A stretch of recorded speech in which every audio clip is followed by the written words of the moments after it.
Rien. Et certainement pas le contexte de l'Amérique des années 1950 ne prédestinait cet athlète hors norme à mener cette impressionnante carrière en brisant barrière après barrière les obstacles dans une Amérique profondément marquée par la ségrégation raciale.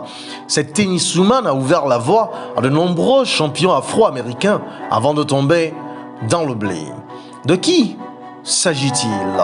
Eh bien, cette athlète qui est morte en 2003 était née en 1927 en Caroline du Sud de parents métayers dans une ferme de coton, un statut les plaçant à peine au-dessus de celui d'esclaves. Sa famille déménage rapidement dans le quartier new-yorkais d'Harlem lorsqu'elle est encore bébé. Très vite, elle montre de grandes aptitudes pour le sport et s'entraîne régulièrement avec son père à la boxe, joue au basketball et au tennis. Tout a commencé, disait-elle, quand on jouait au padel, sport de raquettes sur terrain plus petit que le tennis dans la rue, sponsorisé par la Police Athletic League, avec 2 raquettes et une balle en éponge, un petit court et un petit filet. À 12 ans, elle gagne le championnat de padel pour filles de la ville. Avec son allure longiligne et athlétique, elle sera repérée quelque temps plus tard par Buddy Wilson, l'organisateur des Jeux de rue, grâce auquel elle rejoindra le Harlem's Cosmopolitan Tennis Club, un club de tennis privé pour les classes moyennes afro-américaines de West Harlem.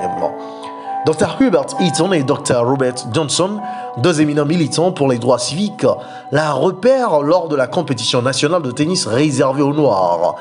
American Tennis Association, ségrégation oblige. Convaincus de son talent bouillonnant, ils la prennent sous leur aile, avec un objectif, en faire la première championne noire de tennis.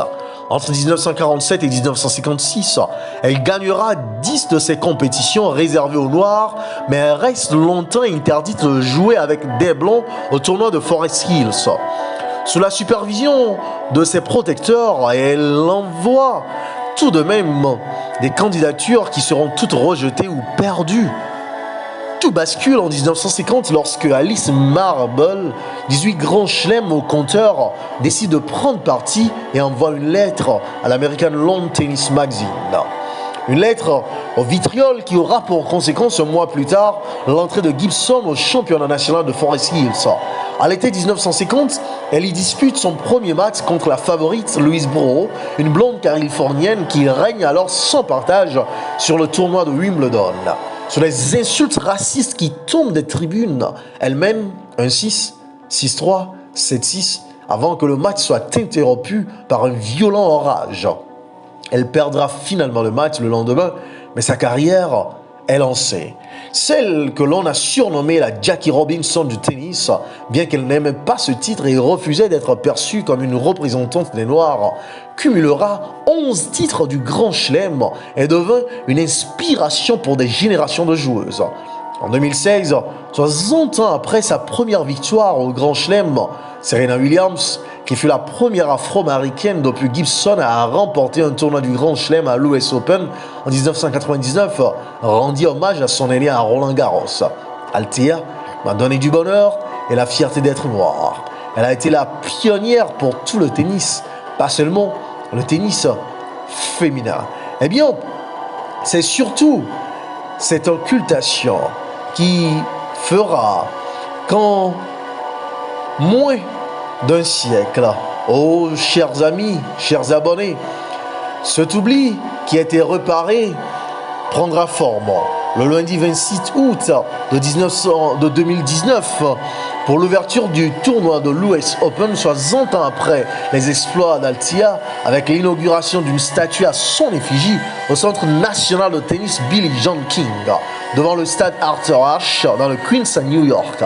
La première, Billie Jean King, est considérée comme l'une des meilleures joueuses de tous les temps, quand le deuxième Arthur Ashe fut le premier homme noir à remporter un titre du Grand Chelem.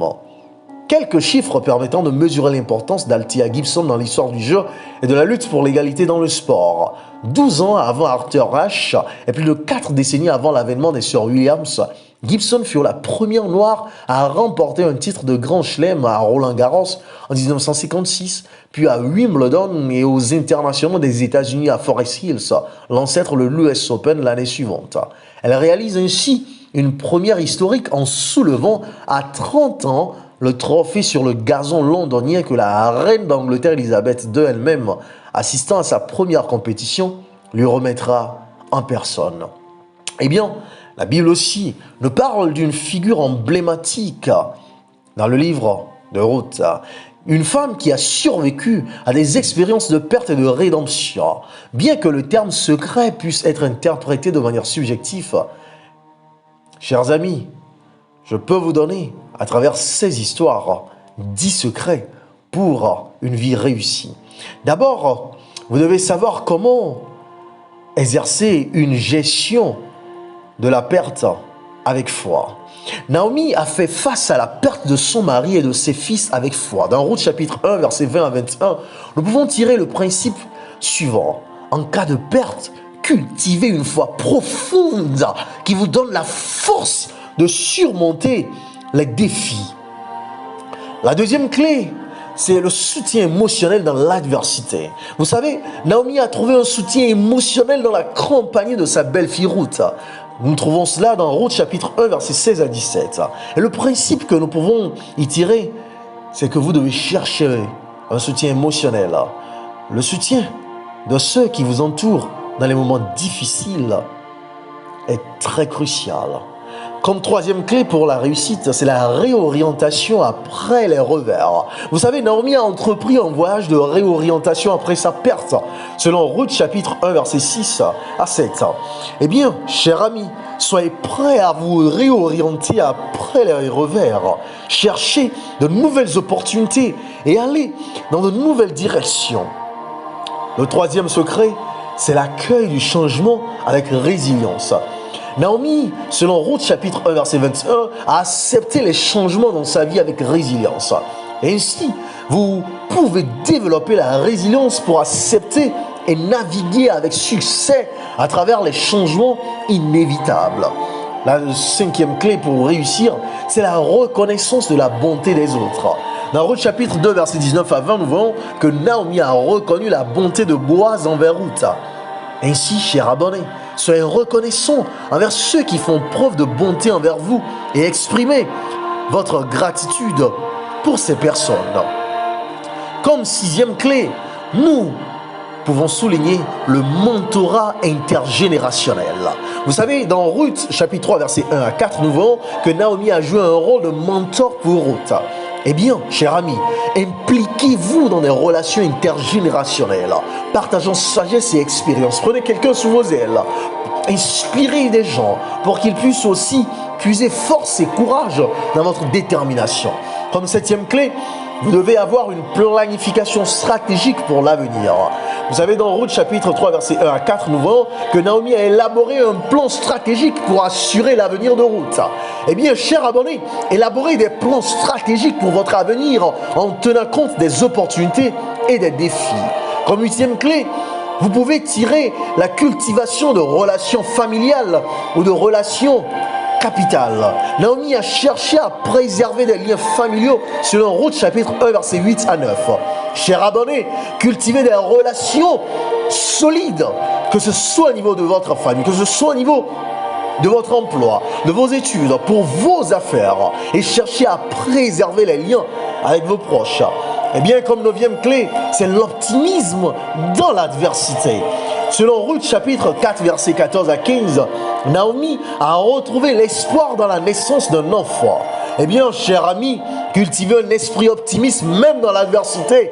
Cherchons des occasions de croissance. Comme dixième clé, nous trouvons la confiance en la providence divine. Eh bien, selon Ruth chapitre 2, verset 20 et chapitre 4, verset 14 à 15, Naomi a reconnu la providence de Dieu dans sa vie. Oh, abonnés, ayez confiance en la providence divine. Sachez que Dieu peut guider vos pas, même dans les moments difficiles. Ainsi, je voudrais vous encourager à surmonter l'adversité en vous concoctant une combinaison de résilience, de persévérance et de stratégie adaptative. Eh bien, voici 10 clés bonus. D'abord, développer une mentalité de résilience. Cultiver une mentalité de résilience qui permette de rebondir après les épreuves plutôt que de vous laisser abattre. Deuxièmement, accepter la réalité. Non pas comme une fatalité, mais comme un défi à relever. Faites face à la réalité de la situation. Acceptez ce qui ne peut être changé et concentrez votre énergie sur ce qui peut l'être. Troisièmement, développer une stratégie. Élaborer une stratégie réaliste pour faire face à l'adversité en identifiant des étapes réalisables pour surmonter les obstacles. Comme quatrième clé, vous devez faire preuve de gestion émotionnelle. Apprenez à gérer vos émotions de manière constructive en trouvant des moyens sains de canaliser le stress et l'anxiété. Ne vous laissez pas abattre, ne laissez pas la dépression prendre le dessus. Cinquièmement, vous avez besoin d'un soutien social. Cherchez et acceptez le soutien des amis, de la famille ou d'autres personnes qui peuvent apporter un soutien émotionnel, spirituel et pratique. Comme sixième clé, développez une flexibilité et une adaptabilité. Soyez prêts à vous adapter aux changements de circonstances en ajustant vos plans et en trouvant des solutions alternatives. Comme septième clé, développer une perspective à long terme. Maintenez une perspective à long terme en vous rappelant que les moments difficiles sont souvent temporaires et que des jours meilleurs peuvent venir. La Bible dit, oh, les pleurs viennent le matin, mais la joie vient le soir. Comme huitième clé, focalisez-vous sur les solutions et non sur les problèmes. Plutôt que de vous concentrer sur les problèmes, orientez l'attention vers la recherche de solutions et la prise d'initiatives positives.